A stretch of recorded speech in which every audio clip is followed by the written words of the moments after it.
बड़ी अदालत का बड़ा फैसला। आईनी बेंच ने सानह 9 मई के मुल्जिमान की सजाओं के फैसले मिलिट्री कोर्ट को सुनाने की इजाजत दे दी। सुप्रीम कोर्ट में फौजी अदालतों में सिविलियंस के केस की समाअत। अदालती हुक्म के मुताबिक फौजी अदालतों को 85 मुल्जिमान के फैसले सुनाने की इजाजत होगी। अदालत का कहना है जेर हिरासत 103 में से 20 अफराद रिहा हो गए थे। जिन मुल्जिमान की सजाओं में रियायत मिल सकती है वो देकर रिहा कर दिया जाए। जिनको सजाएं नहीं हुई उन्हें जेलों में मुंतकिल किया जाए।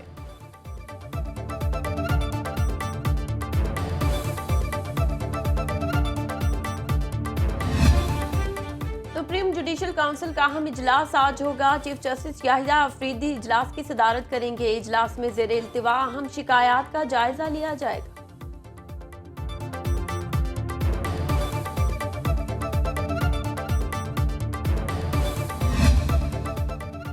तमाम जजेस को सिक्योरिटी मुहैया करना हुकूमत की जिम्मेदारी है। पेशावर हाई कोर्ट के चीफ जस्टिस इश्तियाक इब्राहिम का अहम फैसला। खैबर पख्तूनख्वा में सिक्योरिटी सूरत हाल के हवाले से दायर दरख्वास्त पर समाअत चीफ जस्टिस इश्तियाक इब्राहिम और जस्टिस एजाज अनवर पर मुश्तमिल 2 रुकनी खुसूसी बेंच ने की।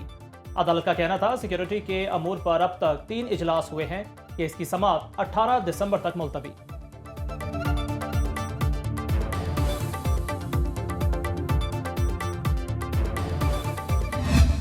हम सिविल नाफरमानी शुरू करेंगे। ऐसे नहीं होता ना, तलवार मत लटकाएं हमारे सरों के ऊपर। मुल्क का कानून है, एक कानून ये है कि आप अगर एहतजाज करना चाहते हैं तो किसी अथॉरिटी को एक दरख्वास्त देंगे कि जनाब हम ये एहतजाज करना चाहते हैं। कोई ऐसी दरख्वास्त नहीं दी गई। हम आज भी चाहते हैं कि बातचीत हो, खुले दिल से हो और सियासी फिक्र के साथ हो। सिविल नाफरमानी की तलवार लटकाकर मुज़ाकरात नहीं हो सकते। तहरीक इंसाफ को मुज़ाकरात के लिए अपने पुराने तौर तरीके ख़त्म करना होंगे। नून लीगी सेनेटर इरफान सिद्दीकी का सेनेट इजलास में इज़हार ख्याल। बोले पीटीआई मुज़ाकरात चाहती है तो हम तैयार हैं, मगर बातचीत खुले दिल से होनी चाहिए। सेनेटर तलाल चौधरी बोले 26वीं तरमीम ना होती तो तहरीक इंतशार की बगावत कामयाब हो जाती। मुज़ाकरात का ढोंग रचाया जा रहा है। क्या अब हम चोर और डाकू नहीं रहे? बात सजाओं तक पहुंची है तो घबरा गए हैं।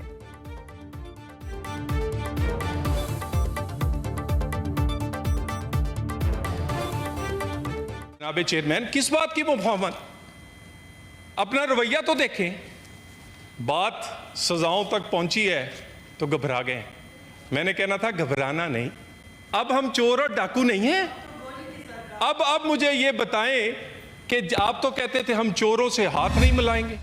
एक्ट में आप तरमीम लाए हैं, उसको हमने कबूल किया है और वो जो मुआहिदा था उसको आपने तोड़ा है। सो मैं वाज़ेह तौर पर कहना चाहता हूँ कि हमने कोई गलती नहीं की। हमारा जिम्मेदार ऐवान सदर है, लिहाजा हमारा दावा है कि एक्ट बन चुका है।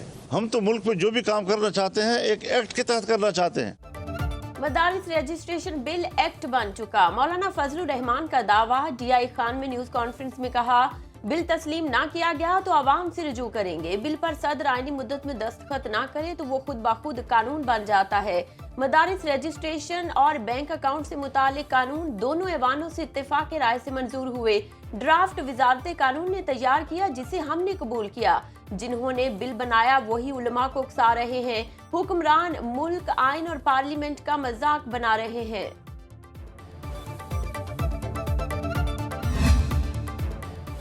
वज़ीर आला पंजाब मरीम नवाज का दौरा चीन। हुआवे के ताउन से लाहौर को पाकिस्तान का पहला जदीद तरीन स्मार्ट सिटी बनाने का फैसला। मरीम नवाज का शंघाई के डिस्ट्रिक्ट लॉन्गकोंग में हुआवे टेक्नोलॉजीज में आमद। मरीम नवाज की हुआवे गवर्नमेंट अफेयर्स के सदर वांग चेंग डोंग से मुलाकात। वज़ीर आला की हुआवे को पंजाब में असेंबलिंग और मैन्युफैक्चरिंग प्लांट लगाने पर भरपूर ताउन की यकीन दहानी।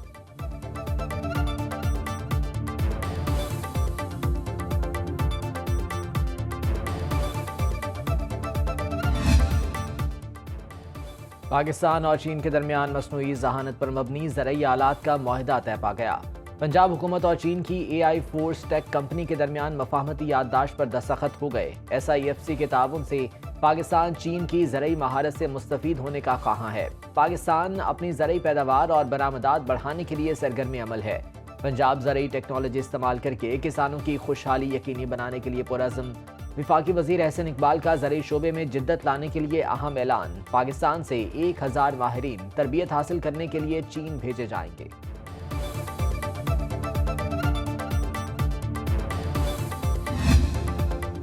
माली साल के पहले 4 माह में टेक्सटाइल एक्सपोर्ट में हैरान कुन इजाफा। All Pakistan textile exporters association ने माली साल के पहले 4 माह की रिपोर्ट जारी कर दी। वैल्यू एडिशन इंडस्ट्री में गुज़िश्ता साल की निस्बत 10.44% रिकॉर्ड इजाफा हुआ। टेक्सटाइल एक्सपोर्ट 6.14 बिलियन डॉलर तक पहुंच गई।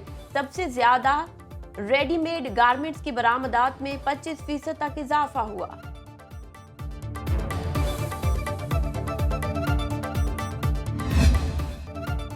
पाकिस्तान स्टॉक मार्केट में उतार चढ़ाव जारी। 100 इंडेक्स 1,15,000 पॉइंट्स की नफसियाती हद को छूकर वापस आ गया। इंडेक्स में 393 पॉइंट्स की कमी। इंडेक्स की 1,13,787 पॉइंट्स पर ट्रेडिंग। इंटरबैंक में अमेरिकी डॉलर 13 पैसे सस्ता, कीमत 278 रुपये 23 पैसे से कम होकर 278 रुपये 10 पैसे हो गई।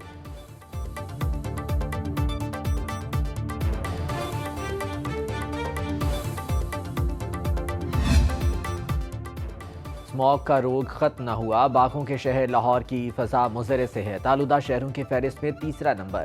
Air quality index 203 record. माहिरीन सेहत के मुताबिक शहरी एहतियाती तदाबीर इख्तियार करें। महकमे मौसमियात के मुताबिक शहर में दर्जा हरारत में मजीद कमी का इम्कान है।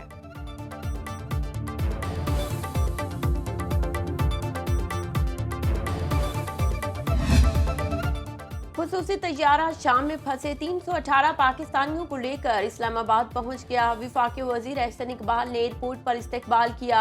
कहा, अल्लाह का शुक्र है पाकिस्तानी शाम से बाहिफाजत वतन पहुंचे। वजीर आजम शहबाज शरीफ ने लेबनानी हम मनसब से राबता किया। पाकिस्तानियों की बाहिफाजत वतन वापसी पर लेबनानी वजीर आजम के शुक्रगुजार है।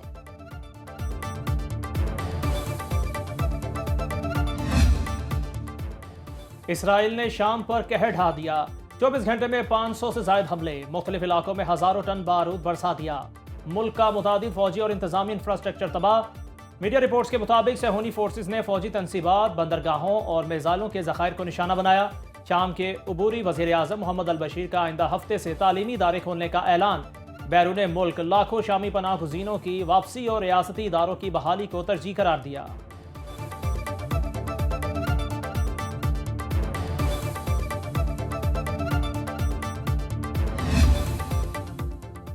इसराइल ने ईरान पर हमले की तैयारी शुरू कर दी। इसराइली अखबार के मुताबिक शाम में असद हुकूमत के खात्मे के बाद इसराइली फ़ज़ाइया ईरानी जौहरी तनसीबात को निशाना बनाने की तैयारियों में मसरूफ़ है। इसराइली फ़ौजी हुकाम के मुताबिक ईरान के जौहरी मकामात पर हमलों का मौका है। अब ईरान जौहरी प्रोग्राम को मज़ीद आगे बढ़ा सकता है। अक़वाम आलम इसराइली जारहियत को लगाम ना डाल सकी। अक़वाम मुत्तहिदा की जंग बंदी करारदाद के बावजूद गजा, दिरुल बला, रफा में मुसलसल कार्रवाइयाँ। 35 फ़लस्तीनी शहीद। औरतों बच्चों समेत जंग में शुहदा की तादाद 44,835 हो गई। नुसीरत पनाह गुज़ीनों के खेमों पर बमबारी में 21 शहादतें रिपोर्ट। मरने वालों में बच्चे और ख़वातीन भी शामिल।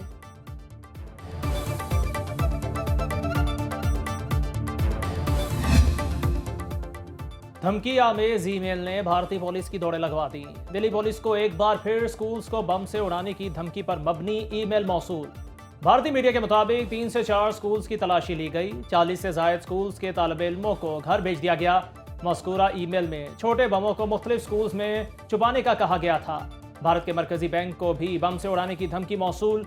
रूसी जुबान में मिलने वाली धमकी पर पुलिस ने मुकदमा दर्ज कर लिया। कराची एक्सपो सेंटर में आलमी कुतुब मेले का दूसरा रोज। मुख्तलिफ मौज़ूआत पर मबनी किताबों के स्टॉल सज गए। मेले में 17 ममालिक के 40 गैर मुल्की और 300 से ज़ायद मुल्की पब्लिशर्स मौजूद।